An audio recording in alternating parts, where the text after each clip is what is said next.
Marc Cox Show on FM News Talk 97.1, 98.7, AM 1490, and 97.1talk.com.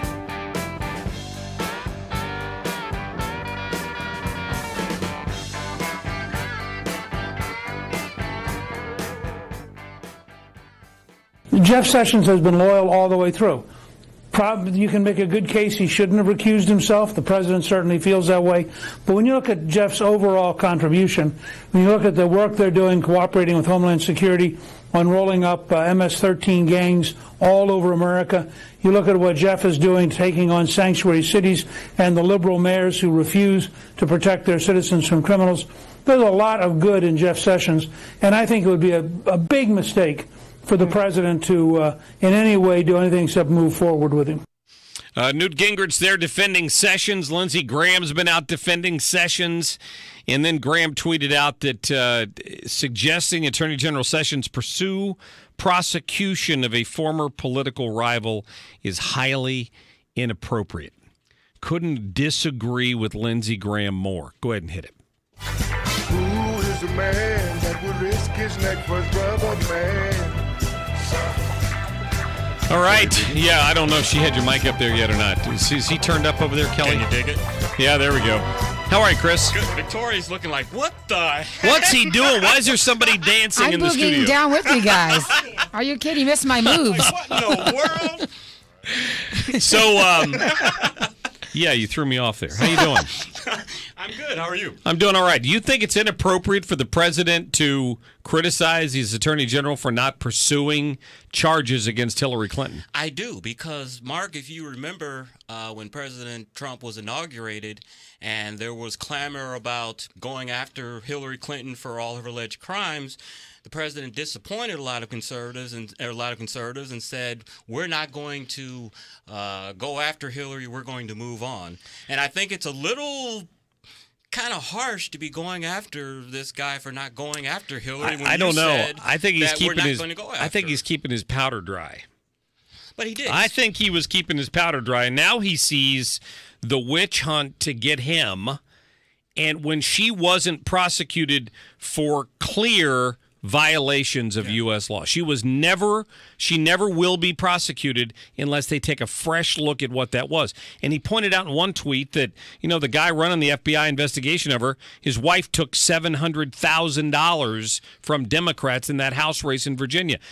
He was not motivated to prosecute. But how do you reconcile the fact that the president said almost immediately after he was inaugurated, we are not going to go after Hillary. We're going to move on. Now, how is 6 months later? That's a fight back against the establishment, baby. 6 months later, you're going to humiliate this guy on Twitter and trying to basically force him to resign. I guess. Tim's joining us on the phone right now. He agrees with me. Tim, how are you?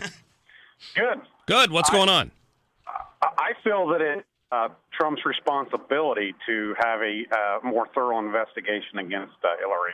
I believe that his voters and supporters expected him to do so when elected, and I feel that if he doesn't do so, he will fail his supporters. I believe that most of the supporters feel that the Obama administration and Comey and friends at Lynch were covering up and hiding things and allowing things to be obstruction of justice to be done. And, as far as Trump not carrying on or continuing with the investigation, you have to wonder if he suspected that some of the people in power or in position of doing the investigation maybe wouldn't have, there were still people in positions that would have still continued to cover up as well. So that would have been a big concern as well, I would have thought. I think that's a good point, Tim. Thank you. I mean, you're right. When he made that comment at his inauguration, he didn't have his attorney general in place yet. He didn't have an assistant attorney general in place yet. He still had what's her name was in charge of the Justice Department. Why say it? The FBI. He didn't have any of those people inside. I don't know, because he wanted to butter them up. He didn't want them to destroy evidence. He was afraid they'd destroy evidence. I think the president needs to be very careful with some of these firings and doing them publicly and humiliating people. When Donald Trump ran the Trump Organization and when he was on The Apprentice, he could fire these people, humiliate them. There's nothing they could do to them. You're firing Sean Spicer. He didn't fire Sean Spicer. Sean Spicer was fired. He quit. Sean Spicer was fired. Comey was fired. Jeff Sessions is on his way out. These are people that could come back and harm you in your presidency. These aren't people on The Apprentice or The Trump that you can get rid of them and there's no harm. And I just think the president should really think about that before he does some of this stuff. Can I steal Rodney Boyd's the title of his show for a little insider talk? Yeah, go ahead. All right.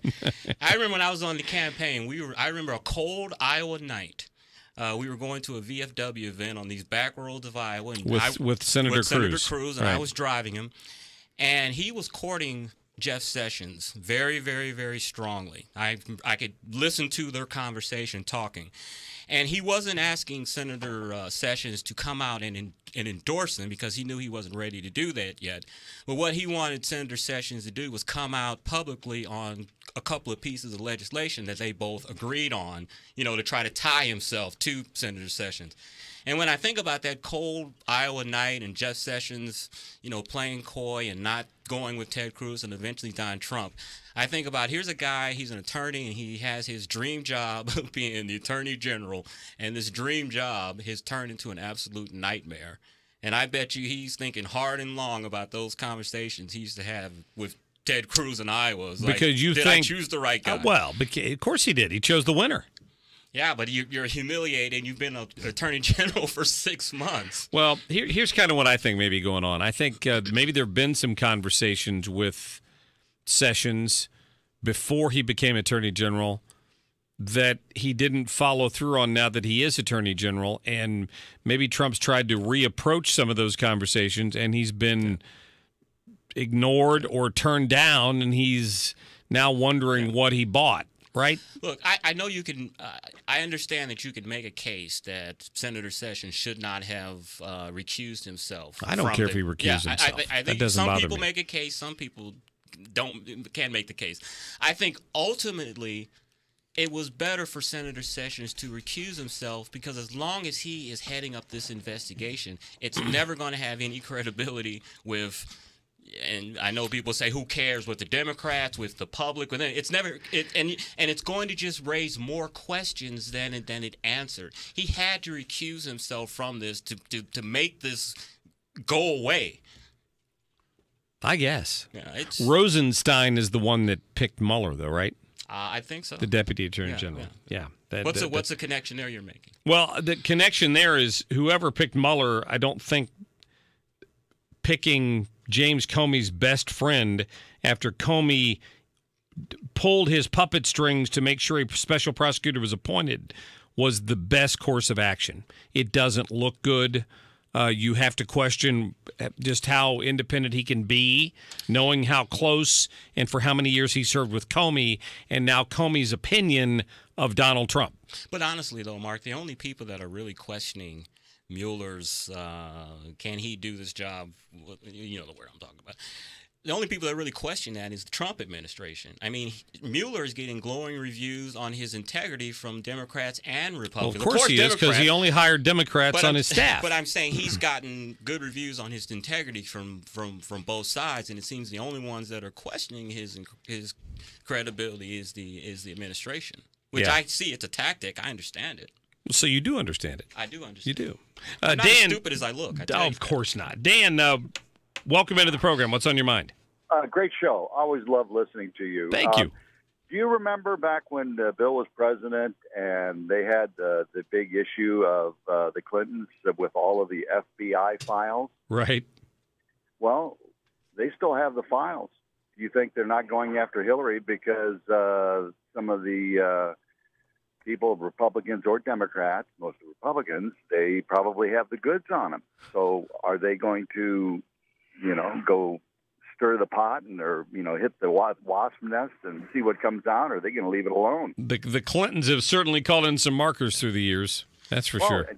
What do they have? You don't know what they have, and the thing with Billy Dale and the travel gate thing where they took him out in the white van, and just, I don't know. You're bringing up good memories there, Dan. Thank you. Bye. All right, thanks a lot.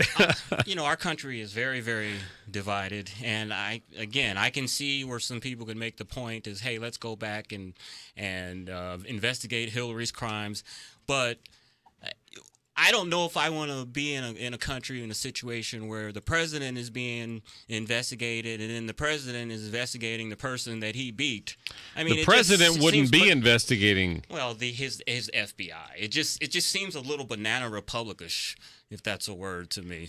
I'm being investigated. The problem is that I remain convinced that she's guilty and that she got away with something, but she was never tried in a court of law, so there's no double jeopardy here. Somebody could go back and take a look at it, and I wish they would. I'm sorry. That's how I feel. That's how I feel. I'm sorry. I want you to hear the funniest soundbite of the day real quick here before we go to a break. That is Every funny. day, the drum beat continues from the Democrats about Trump, Russia, Trump, Russia.